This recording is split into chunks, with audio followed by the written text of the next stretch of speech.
Packers fans, stay up to date on all of your Packers news this season via our newsletter. You can sign up for the PackersNews.com and more Journal Sentinel newsletters by clicking on the link in the brief field of this video.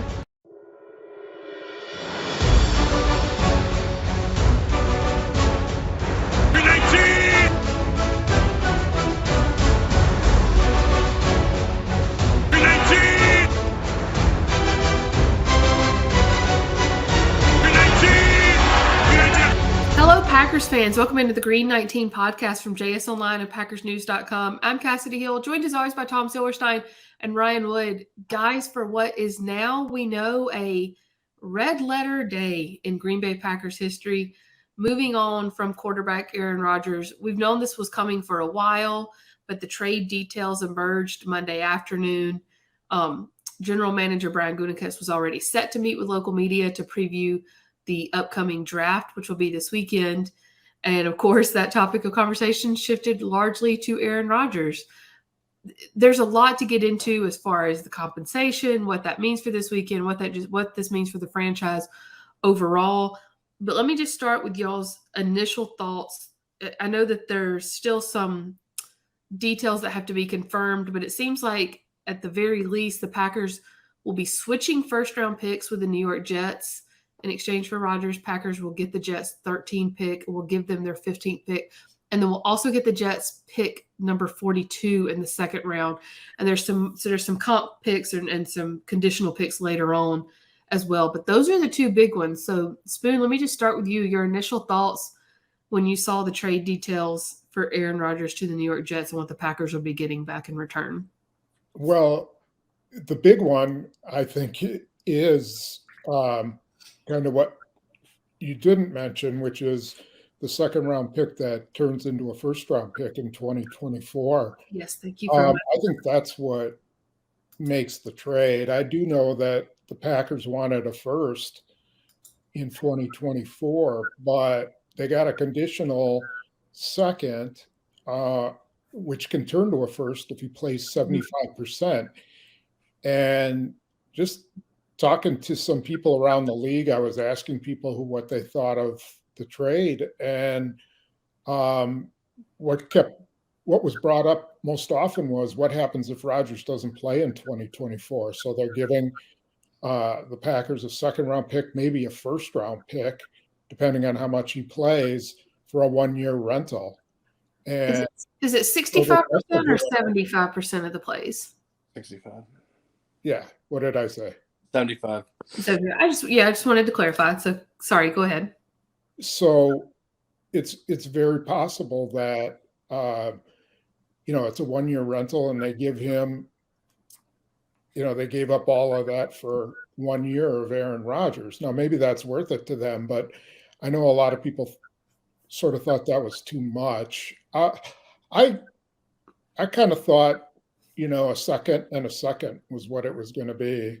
And I guess, Gutekunst gets some credit for sticking to his guns, and that little swap of 15 to 13 could wind up being pretty big. And if you consider the situation they'll be in the first round. I want to come back to that and dive into that more, but Ryan, let me get your initial thoughts too, just on the trade details. Yeah, that 2 spots, that's 100 points on the Jimmy Johnson trade draft value chart, and that's a 100th overall pick, which is a late third round pick, just by those 2 spots. The Packers, as you said, Cassie, they gave a 5th round pick, or they gave a 6th round pick gave a 5th round pick to get a 6th round pick back. That's the equivalent of 14 points. So, it's kind of like they're meeting in the middle early in the 6th round. But if you would have told me that there'd be a swap of 13 and 15, I could have seen that. I'm with you, Spoon. I thought it'd be a couple second round picks. I could have seen the swap. The thing that really stunned me was basically a surefire. I mean, you never know about injury, especially with an age 40 quarterback, right? Aaron Rodgers going into his age 40 season. He had 3 injuries, separate injuries last year. He could get injured, but 65% of snaps is not a lot. He's going to get 65% of snaps if he stays healthy. And to get a pick that is 80% a first-round pick in 2024 with no conditions on whether or not Aaron Rodgers plays past 2023, that really stunned me. I didn't see that coming. I think that's a big win for Brian Gutekunst. So there was a lot of talk in the past couple of months about which team had more leverage. Do we think that came into play at all here this week? And you've both kind of given Brian Gutekunst his props. Is there a winner in this trade? I don't know. I mean, that's yet to be seen. I think it's kind of like the draft. You don't know until you see how it plays out. But I think one of the big advantages, I do think the Packers came out on top. One of the things that could be interesting is I don't think the move from 15 to 13, given this draft, is that dramatic, because I don't think there's that many really great players in this draft. There's a lot of good ones.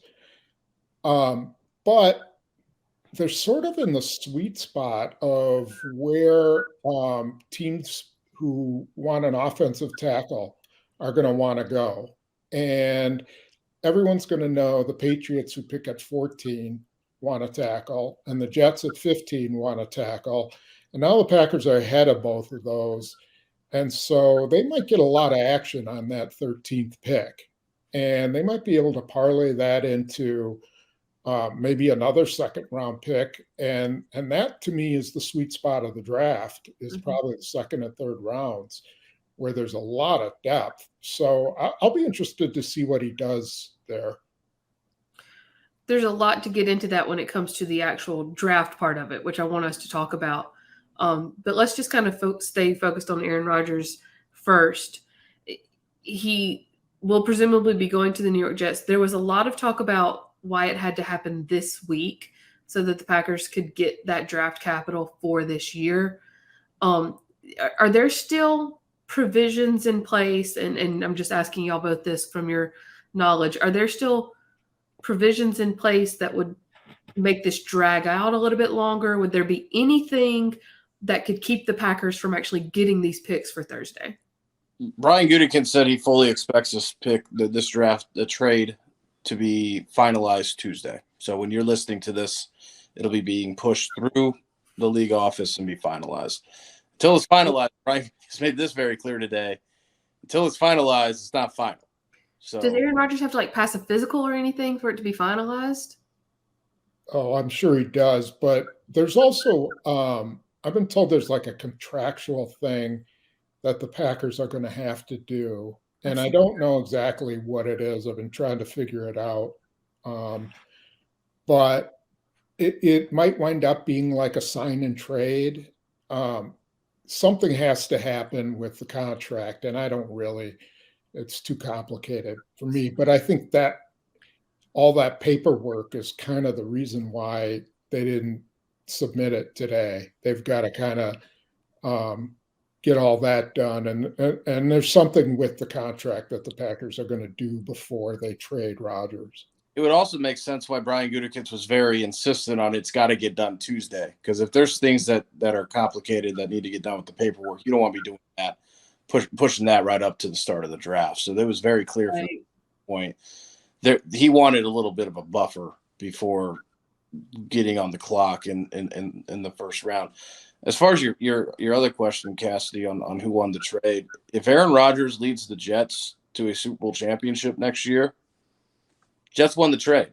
I mean, it's very clear from their side. They're putting a lot of confidence. They think they're going to be very good with Aaron Rodgers. Now, we can bait that all we want, but that's what the compensation from their end says to me. That they got a lot of confidence with the team that they have around Aaron Rodgers, that they're going to be very successful on the field in 2023. They feel really good about this trade.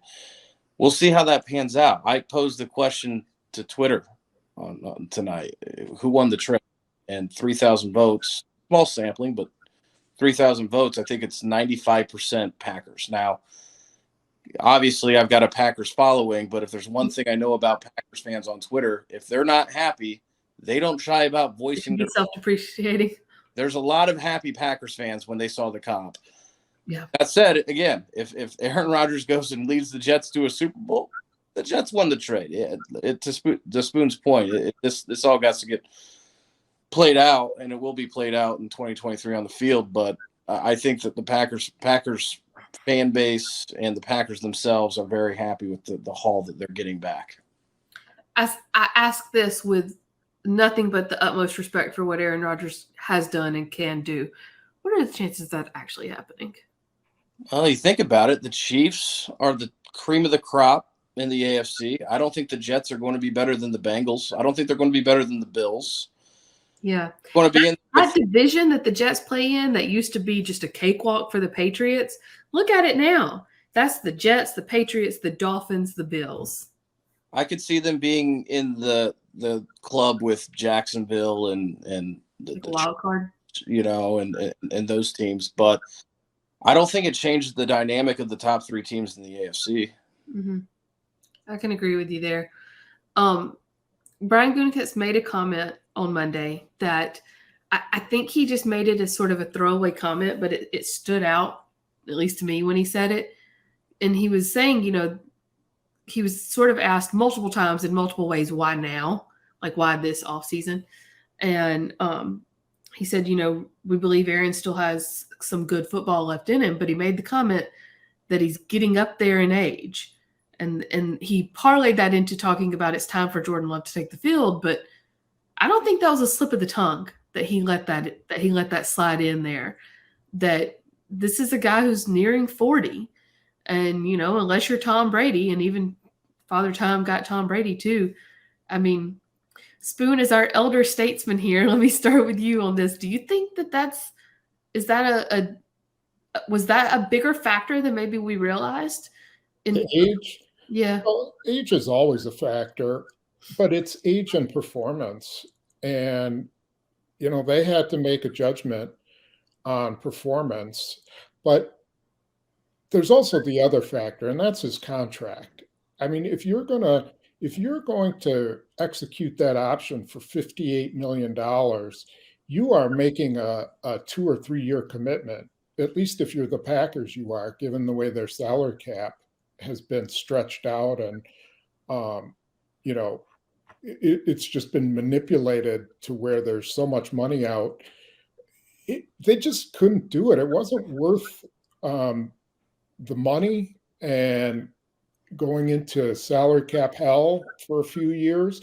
If they thought they were going to win a Super Bowl with Rodgers, then I think they might have stuck around with him. But the combination of $58 million guaranteed, plus he didn't play very well last year, plus they haven't gotten out of the NFC yet, in under Matt LaFleur, that it was just time. And I think they played all those factors played into it. Cassie, I think it was a slip of the tongue. I kind of wondered if it might have been a slip of the tongue, because you look at the whole quote. He started by saying where we are as a team at his age. And then before getting into it was time for Jordan Love to play, he very quickly said, I think he's got a lot of good football left. And he's still got a lot of good football left. But it's almost like he caught himself. So you think it was like a Freudian slip? I thought that was very interesting. Yeah, like a Freudian slip for sure then. Spoon, you mentioned the salary cap. Where does their salary cap sit now? What does this do for the cap situation? Well, assuming, I'm just going on the basics. I don't know if there's anything they're going to be able to do with his contract that'll alleviate some of the cap pressure. But basically, Rodgers is going to count around $40 million against the cap in dead money. And that the Packers are, once that goes through, they're about $12.6 million under the cap. And then they're going to need about $8 million for their draft picks, especially given that they got $8 million more, or $8 million of that 12? $8 million of that 12 will go towards their draft picks, maybe more, depending on how they move around and where they go. So they got some cap issues. I don't know. I just couldn't figure out a way they could get around taking on this hit.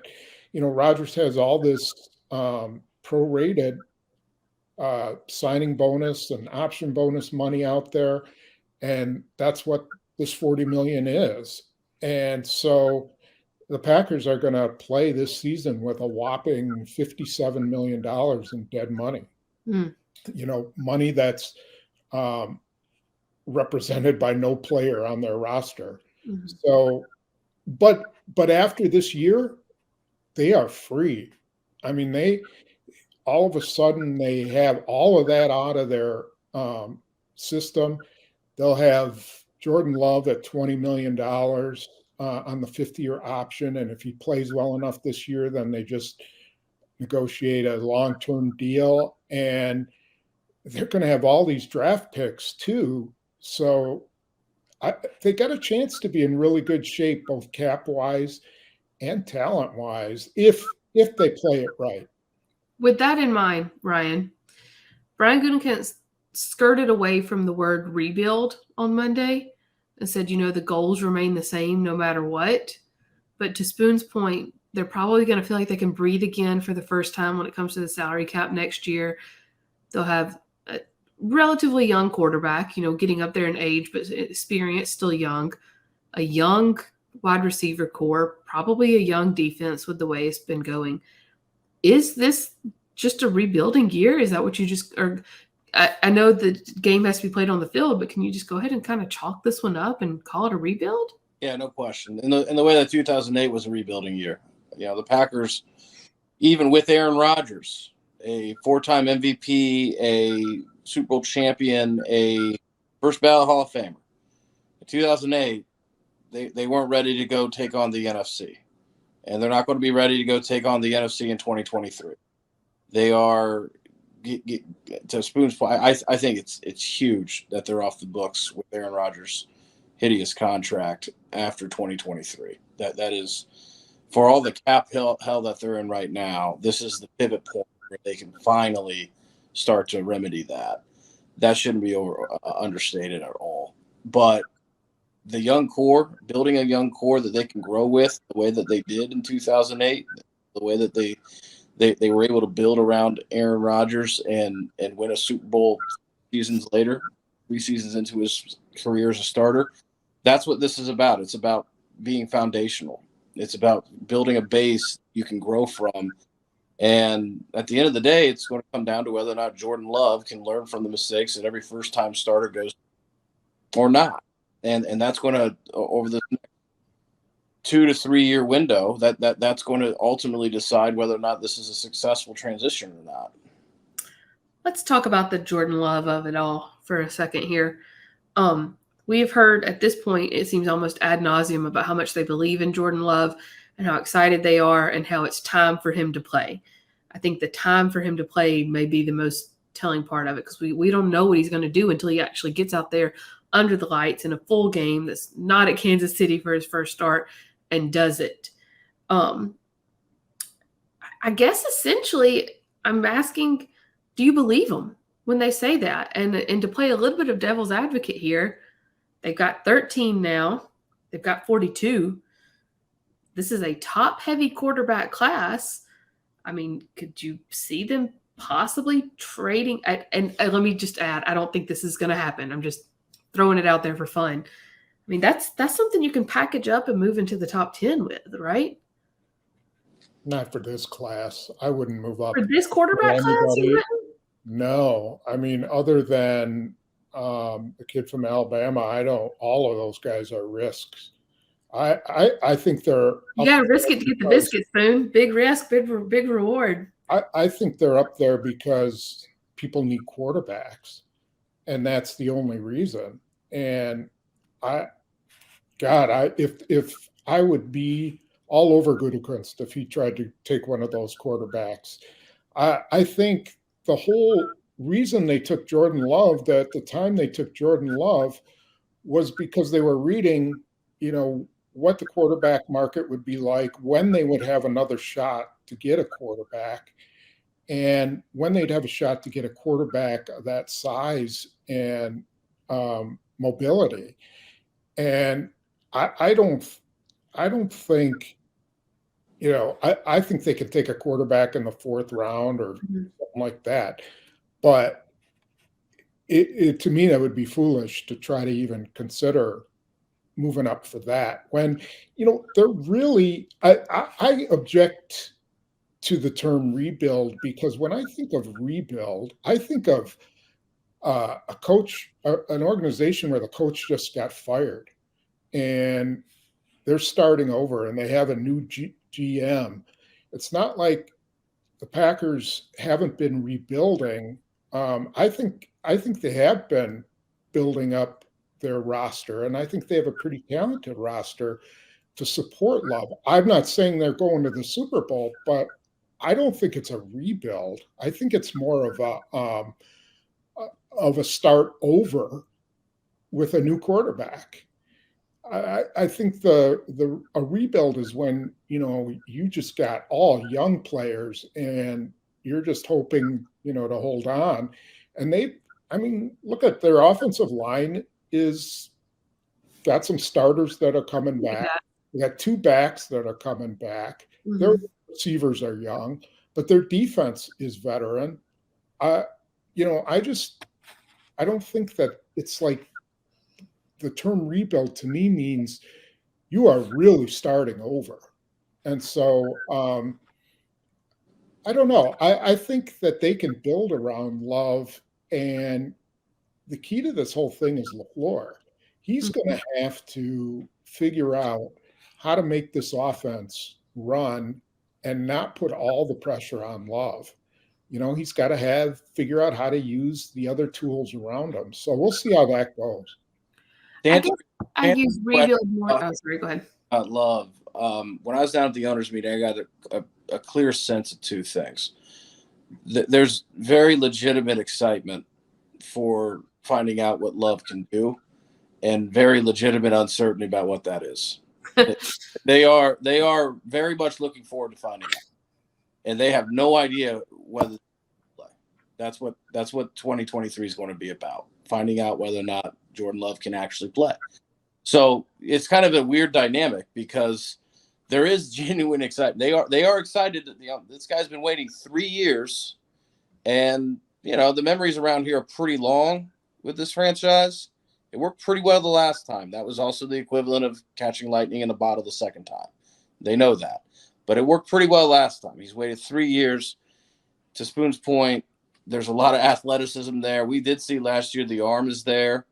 There was bright spots, but he's never done it. He's never stacked it before. He's never gone week after week when the opposing defense is building its game plan all week for you, and putting that film out there and having to learn from his mistake. They have no idea how he'll handle that. So it's going to be very interesting. Sweet Home Alabama, the movie, taught me that lightning can strike the same place twice, and even 3 times. Even 3 times. That's what the You never know. That would be an unprecedented run were it to happen.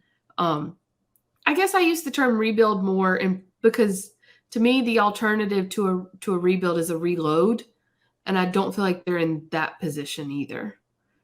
To reload would almost be to bring in like nothing but top veteran free agents, and they don't have the cap. They don't have the draft. I'm sorry, they don't have the cap to do that. So I guess that's why I would lean more towards that word, but to each his own. Yeah, well, but they did bring back a lot of veterans. They re-signed a lot of their own veterans. Over the last 2 years, they've been bringing back, guys that they like, and re-signing the ones whose contracts are expiring. And if they were, to me, if they're rebuilding or not retooling, then they're letting all those guys go, and they're trying to replace them with someone else. But, you see guys like Rasul Douglas, Devondre Campbell, some of the guys in the secondary, Aaron Jones. I think, I think the core is there, and they just need a couple of drafts to build. But I still don't think it's rebuild. That's fair. It's just a unique situation because the quarterbacks, Mm-hmm. and like Ryan said, you have no idea what he's going to be. And so they just have to build up around him and then hope that he's at least, functional. The one thing, Spoon, and I could see your point from how they're operating. They are certainly operating like they want to keep intact that core. I feel like there's some very legitimate questions on whether or not that's going to work. There's very legitimate questions about, it might be a veteran defense, but the defense should be questioned. This defensive coordinator should be questioned. If it's, on paper, last year they were a top 5 defense going into the season. They had all bases covered, and it just didn't work. They're going to run it back. Yeah, and I'm telling you, LaFleur is under the microscope too. I mean, he's had Rodgers running his show for 4 years, and now he's got to win with a lesser quarterback, and that's not easy to do. I think his honeymoon is over now. Is there any part of that with LaFleur that might welcome that, though? He's in total crosshairs here. I mean, he's in the spotlight, but I just wonder if after 4 seasons, getting a chance to actually run his offense unfiltered, unadulterated. If I'm Matt LaFleur, fewer audibles. I'm more motions. Give me a jet sweep. Yeah, absolutely, and that's my chomping at the bit, champing at the bit, whatever the term is. And that's my point is that he is going to be able to do that, and it's his show, and now it better work, because that's what they hired him for, to bring that offense in, and whether it's gonna prove whether he's a really good coach or not. That is a great point, but I want to jump back to something else you mentioned real quick, Spoon. You were talking about the defense. Other than Aaron Rodgers and Jordan Love, the only other guy that I can remember Brian Gutekunst mentioning by name on Monday was Adrian Amos, and he said it just in an answer about the safeties and how that unit still needs to be fleshed out. And he said, we don't have Adrian Amos here, who was such a pillar back there. Adrian Amos is available. He's still a free agent. I mean, I guess my question is, since that was a name Brian Gutekunst mentioned, do we pay any attention to that? Do you think there's a reason maybe Amos hasn't been brought back, or are they just sort of ready to move on from that? The reason, I think, is they want to do better than Adrian Amos. I think they'll see what they do in the draft, and then they can wait him out. He doesn't have any offers as far as we know, or he's not getting what he wants. Mm-hmm. Maybe they get him on the cheap right before training camp. But it'll depend on what they do in the draft. If they wind up with a couple of young safeties taken in the 2nd or 3rd round, I think you'll see them probably not bring him back. If a veteran is available late April, going into early May, there's a reason for it. That's fair. That's a good segue, though. Let's talk about the draft for a minute here. They now sit at number 13, presumably. I know the paperwork hadn't been signed, but presumably sit at number 13, have 42, and they still have their own 2nd-round pick as well, which is 45, I want to say. Does that sound right? Mm-hmm. Good. I don't want to be putting bad information out there into the void. Brian Gutekunst was asked on Monday what I thought was a very good question. How much do you weigh what you need versus the best available, which is always the balancing act you have to sort of, teeter-totter between during the draft. What is the best available for your position of need versus what is the best available player overall where you're sitting.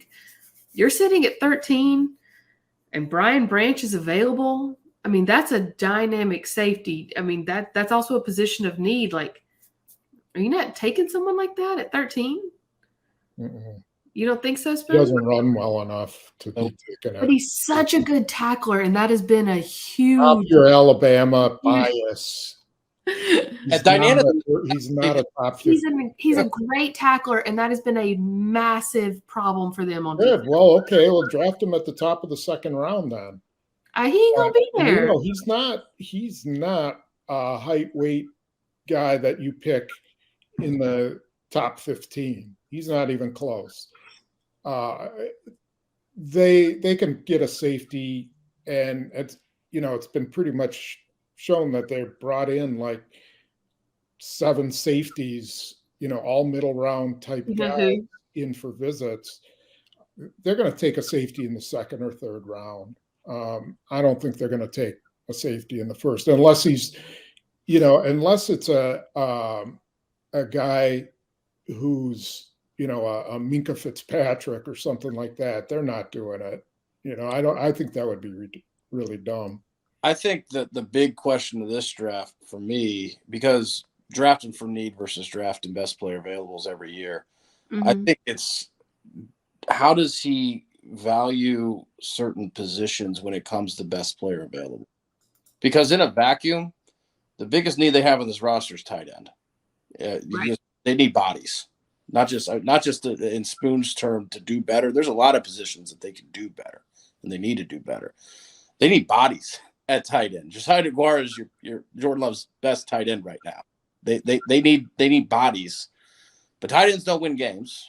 Mm-hmm. Edge rushers win games. Quarterbacks win games in this league. Tight ends don't win games. With that said, left tackles win games. Left tackles win games with cornerbacks, right? With that said, right.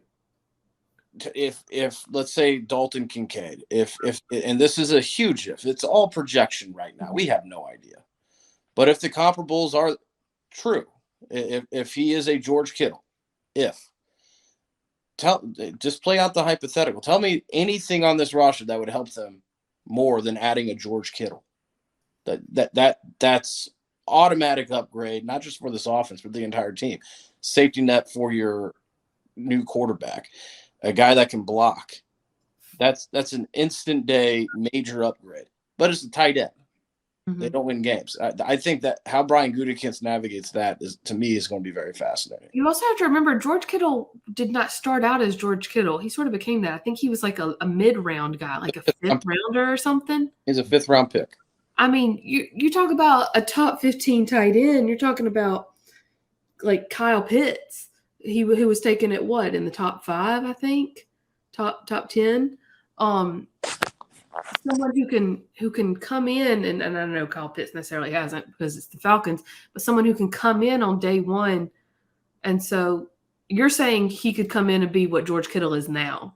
Is that the comparison you're making? If that's what he becomes. If that's what they think he is. I mean, but I think this is a perfect draft to say, let's nail a different position in the first round and address tight end in the second, because the guys in the first round all have flaws. I mean, they are potentially, Dalton Kincaid could be really good, but he also has a thoracic, injury, back injuries coming after it, and he doesn't block.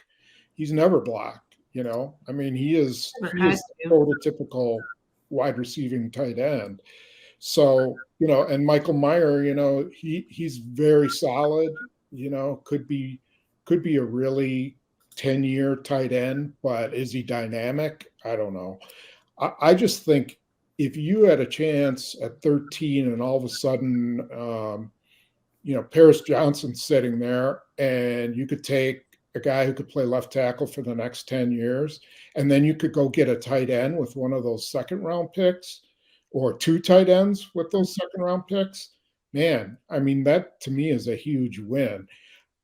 Unless, like Ryan said, you are absolutely convinced that he is George Kittle. If you're convinced he's George Kittle, then you got to take him.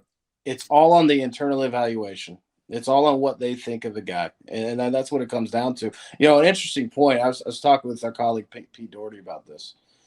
If you look at every single one of Brian Gutekunst's first-round picks that he's made, and there's a sample size now. They all have one thing in common. Go through the list. They played for Georgia. I'm just kidding. Yeah, a lot of them did. Not every one, though. Every single one of these guys has one thing in common. Jair Alexander, Rashawn Gary, Darnell Savage, Jordan Love, Eric Stokes. Let me see if I can get it. Finish saying who it is. Let me see if I can get it. I just said the list. That's the list. One more time. Jair Alexander, Rashawn Gary, Darnell Savage, Jordan Love, Eric Stokes, Quay Walker. They all have one thing in common. Ooh. Jordan Love throws me a little off, but I would have said speed. Close. You're very close. Twitchy. They're all upside picks. Each one of those guys was an upside pick. They broke the rule for Jair Alexander. He was undersized, but he had a lot of upside. They went out and they got him. Quay Walker last year, that's the definition of an upside pick. Jordan Love, they drafted Jordan Love based on the upside. They thought he had the measurables, knew that he was a project, knew he needed time, but given time, they thought that he had the measurables, the talent to be a winner. Rashawn Gary, he was a physical freak. They knew he needed time, and he did. He needed a full year, but he got there before the ACL tear. The upside pick. Eric Stokes ran a 4.2. Big, tall, wiry cornerback. Good size, great speed. It's an upside pick. Every single one of these guys. So if you're thinking, what might they do with the first round pick, upside's going to be high on his list of priorities. Back to the Dalton Kincaid part of it. Brian Gutekunst has mentioned tight end like pointedly a few times now. He mentioned it at the combine. He mentioned it at the owners meeting. He mentioned it today yet again as being a good tight end draft. Spoon, you told me when we were at the combine this year, whatever they talk about, they'll do the opposite when it comes to the draft. So, like, are we just spinning our wheels talking about guys that they're not going to go after? Well, no, they're going to draft some tight ends. There's no question. They'd be crazy not to, especially with the extra picks. Then again, we thought they were crazy when they didn't take a wide receiver in 2020 too, and that was a really good class. But this is just such a no-brainer. There's good tight ends from the second round to the fifth round, and so they will take one. But I think they want everybody to think that they're going to take Dalton Kincaid, and maybe they get a chance to grab someone else that they really like. The thing I was going to say when you were listing those guys, Ryan, is what we said earlier, that they play positions that matter. Quay Walker, you could argue, doesn't, but Devontae Wyatt does, and Gary does, and Alexander and Stokes play positions that are premium on your roster. And those are the guys you take in the first round because they're different. They can be difference makers. He's really gone after corners, defensive linemen, pass rushers, and a quarterback.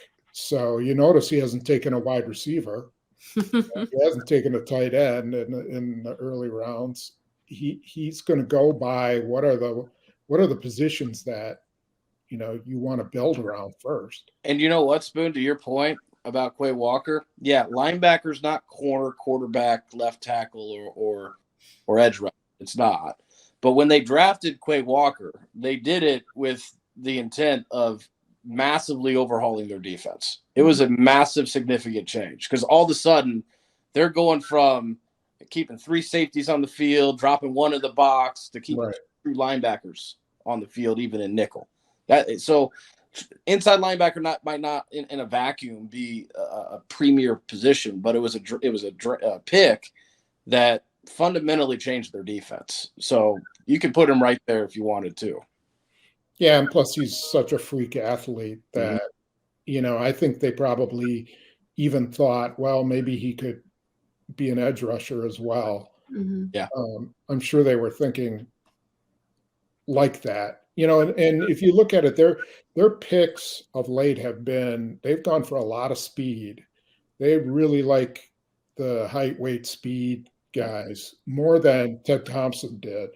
Ted Thompson wanted football players, and Gutekunst to me wants athletes, guys who can There's a difference. really get around on the field. Yeah, so it'll be interesting, as it always is. Which one of those can you teach? I mean, you can teach an athlete potentially, and I'm sure they feel like they can. You can teach an athlete to play football.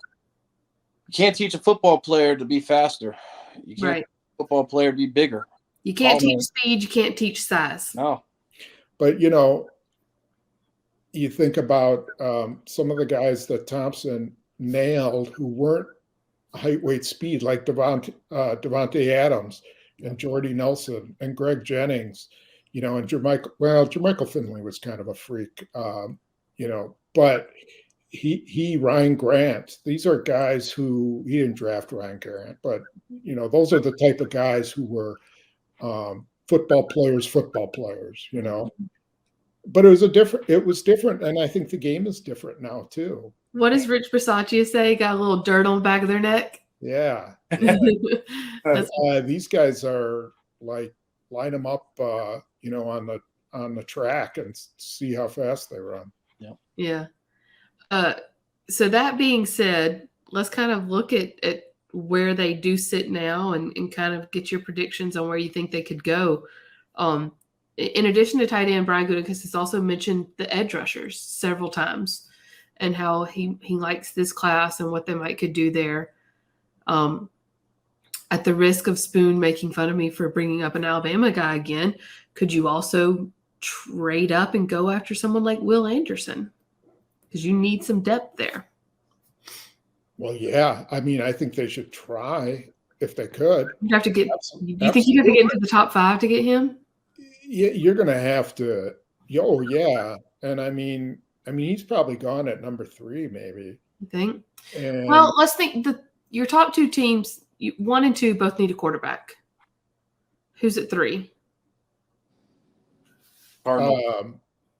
Indy's at 4. Cardinals are at 3. Cardinals are at 3. Yeah. They don't need a quarterback. They don't need a quarterback. If you offered your first and 2 seconds and you said, you just went for it with this guy, I wouldn't have a problem with that. If you think this guy is the second coming, if he's going to be a 10-sack guy for now on, and you're going to pair him with Rashawn Gary down the road, why not? Four of your top 5 need a quarterback, so you'd have to go for the Cardinals' 3 spot. Yeah, my 2 cents. I think they've got too many roster needs to be able to do a move like that. I hear what you're saying, Spoon. If they feel like he's that dude, then yeah, it's tempting. But a lesser costing move would be to try to get Tyree Wilson from Texas Tech, and he's a pretty good player too. I know he's well thought of as a physical outside linebacker, can hold the edge, and has sack potential. So maybe they don't have to go as high as Will Anderson, but that kid could be someone they chase too. You think you could get like Van Ness in the second? Yeah, if they could do that without giving up both second-round picks, I think they got to hold on to one of those. To your point, Spoon, that's the sweet spot of the draft. You don't want to get out of the sweet spot of the draft. No, I agree. Yeah. It just gives you a chance. I remember Ron Wolf talking about how, and I cannot remember who the player it was, who he was going to trade like all his picks for to move up. And the guy turned out to be not very good. Like he was a stud defensive lineman, and he was so enamored with the guy, and it just didn't work out. I don't know that Brian Gutekunst is that kind of impulsive guy. Yeah. But, if you really, Will Anderson's probably the cleanest guy in the draft. Yeah. I think there's a lot of people just think can't miss. Maybe he's Myles Garrett. I don't know. Hey, he was pretty impulsive to go get Christian Watson last year. Second pick of the draft. Here's both our second rounders. We're going to just go get them.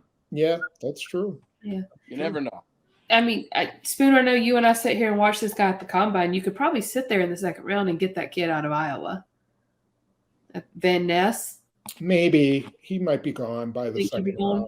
round. I think there's a pretty good chance he'll go in the first. Mm. But there's some other edge guys that'll slip. Yeah. Well, I don't know why we're talking about this because we know what he's going to do. There is a fast, speedy edge guy from Georgia that's sitting there. We know he's taking Nolan Smith at 13. Like, Nolan's going to have to eat a little bit more, though, to be drafted. I know that Georgia, he looks really good on a Packers helmet to him, but he's what, 238? That's not going to cut it in Brian Gutekunst's book.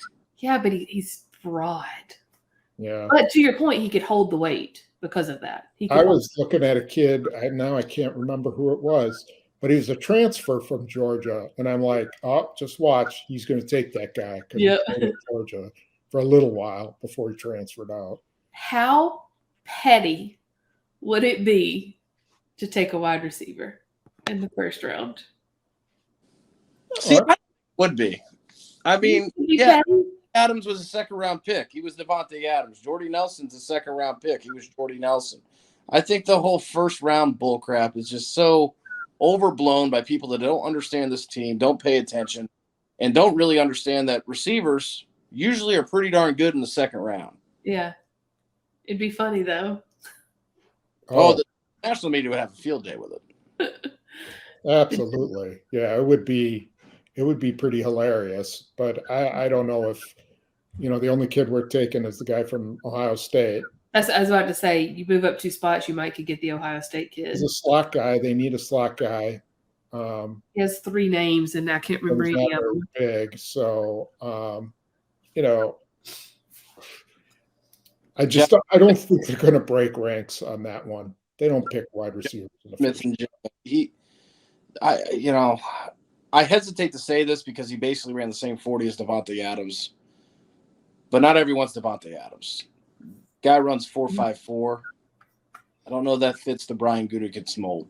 Are you talking about the Ohio State kid? Yeah. Jackson Smith and Jigba. Yeah. Thank you. I didn't know how to say that. The difference with Devontae Adams was he was a touchdown machine. Right.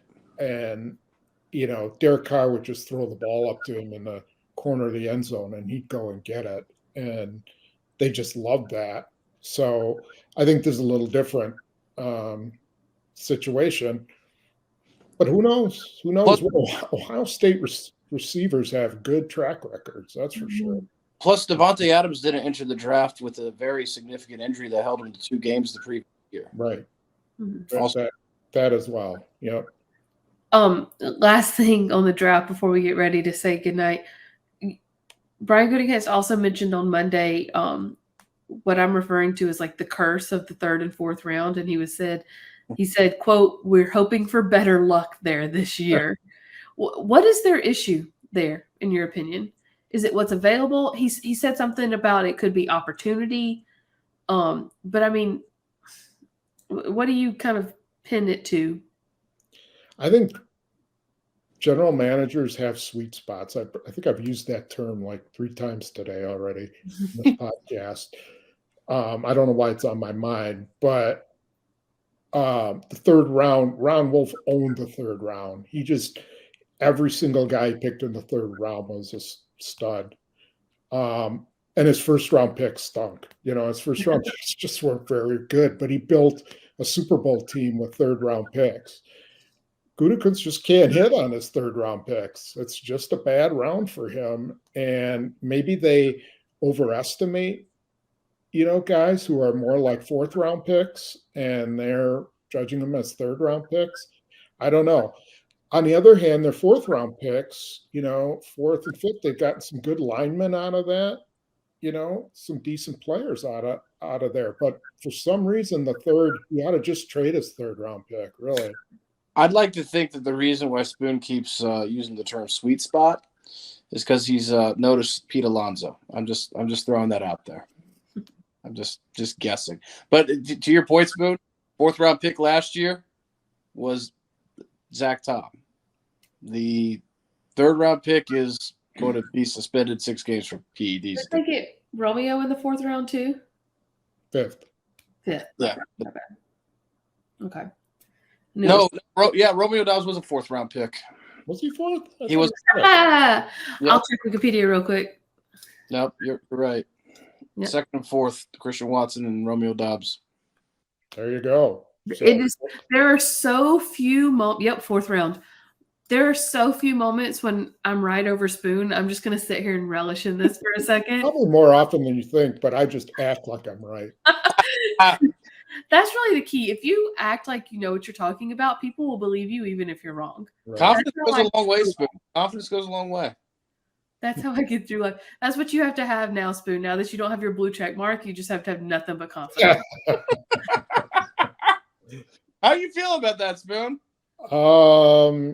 Yeah, I got a lot of people pissed off at me for making a remark, and I'm like, you guys don't really get it, about what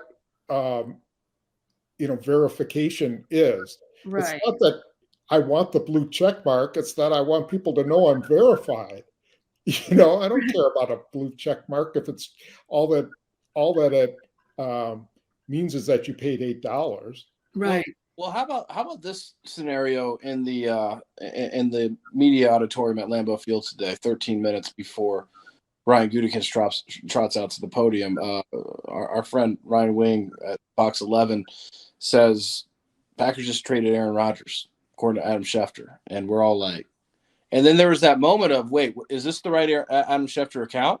Right. Is this a fake account? I had to do the same thing. I didn't think of that. Yeah. Now, I get Adam Schefter and a couple other national guys push notifications. So his account goes to my phone. So it wasn't until I got the push notification that I was like, okay, this is legit. But like there's that pause now of, wait, is this legit or is this one of the million fake Adam Schefter accounts? You don't know. I had to do the same thing, Ryan. I checked 3 different ways to make sure I was really looking at his account. Mm-hmm.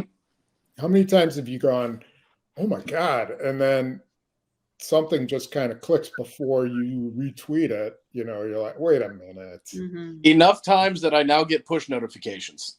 That's the key, is to get the push notifications to know you're getting them from the right account. But, the way technology is now, people are just going to have, take over your account. And it's already been happening. So anyway, every once in a while I get in that dust up with some people. But when you do, I pop some popcorn and I sit down for the show. I love it so much when you do, Spoon. That is probably a top 5 reason that I still do Twitter. Now, one of the reasons is your cat just scared the crap out of me. Sorry, get out of here. Your cat loves the Twitter account too. Your cat's very excited right now. Yeah. I thought someone was coming up behind you. Like, oh my God, we're about to watch Spoon get murdered. She's a rascal. She just got to be in everybody's business. The cat could murder you. Did y'all hear what Charles Barkley said last night? He said a cat's not a real pet because it ain't a dog. I'm like, that would be the truest thing Chuck's ever said. It's not good to have any more TV time. I think we've exhausted everything we can talk about. I'll give you both your final. It's getting late, so we're going to say 30 seconds instead of 60 if you got anything. Ryan, go. Well, Pete Alonso's leading the major leagues in home runs, so I did that. How far ahead? How was that? Hey, Cassidy, how was that series loss for the I don't want to talk about it. I didn't think you did. I don't want to talk about it. How far behind is Max Muncy from Alonso? Oh, I don't know. I don't follow the Dodgers. I follow real baseball. Okay. Spoon? Let me just say I am now officially, well, I'll be in the next day or two, I'll be officially through 2 pain in the butt Hall of Fame quarterbacks. I haven't been through those situations. It'll be behind me, finally. And I'm not going to make it to the 3rd. I was about to say, how are you going to react when you do go through all this again with Jordan Love and 15? It's not going to happen. Not going to happen. It's a big day, Spoon. It's a big day for you. In 2038, when they trade Jordan Love to the New York Jets, we're pulling you out of retirement to do whatever version of the podcast we have. And Good luck finding me. I will track you down. All right. Anyways, guys, thank you so much, as always, for your time. This has been a lot of fun. A big day and monumental day in the Packers organization.